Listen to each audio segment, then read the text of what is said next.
In a city where survival is a skill and success is worshipped. Lagos. A place where men either rise or disappear.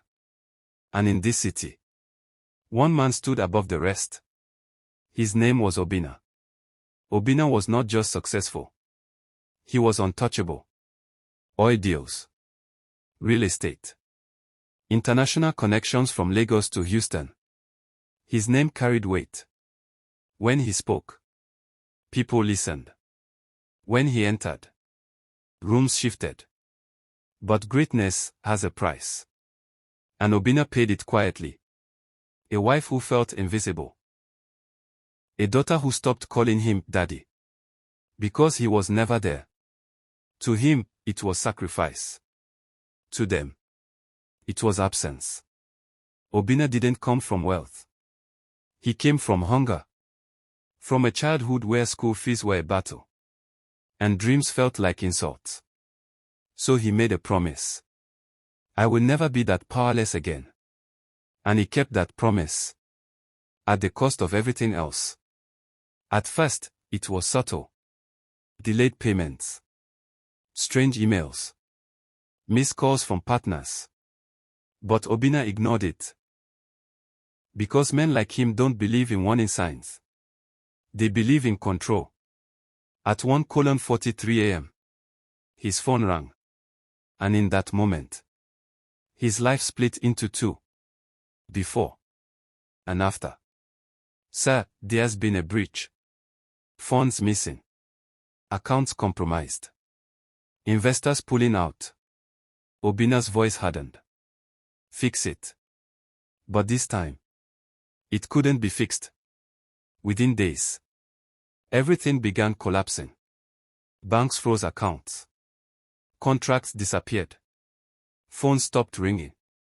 And the silence was louder than failure. The truth came out.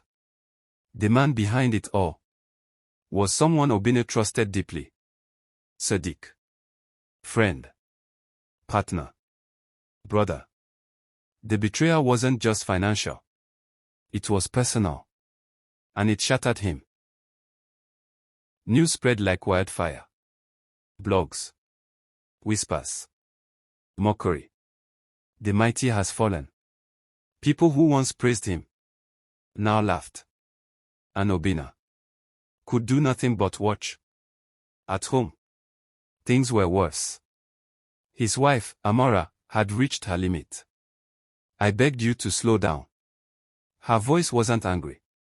It was empty. I lost you long before the money left. That night, she walked away, taking their daughter, Kamsi, with her. The mansion felt different. Too big. Too quiet. No laughter. No footsteps. Just echoes of a life that no longer existed. Weeks later, Obinna was unrecognizable. No suits. No confidence. No direction.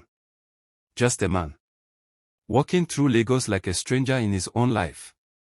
Hunger is humbling. It strips pride. It removes illusion. And one afternoon, driven by desperation, Obinna approached a small roadside buka. The woman's name was Aya Monike.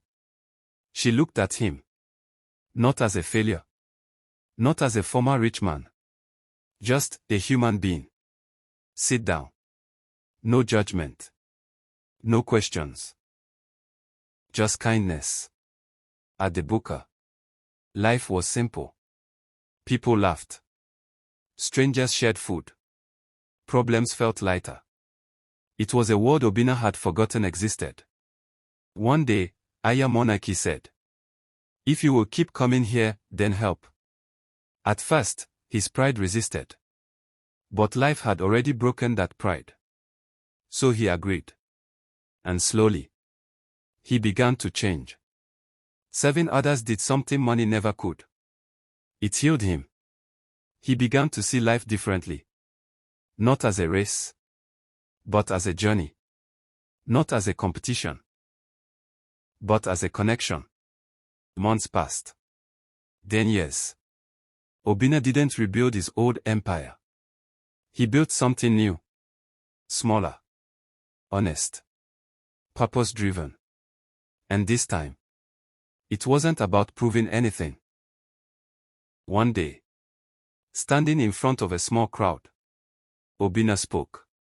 Not as a billionaire, but as a man who had lived both extremes. I lost everything. He paused. Then smiled. And for the first time, I found peace. Sometimes, life will take everything from you. Not to destroy you, but to rebuild you. Stronger. Wiser. Real. Because the greatest success is not what you have. It is who you become. Subscribe to my channel.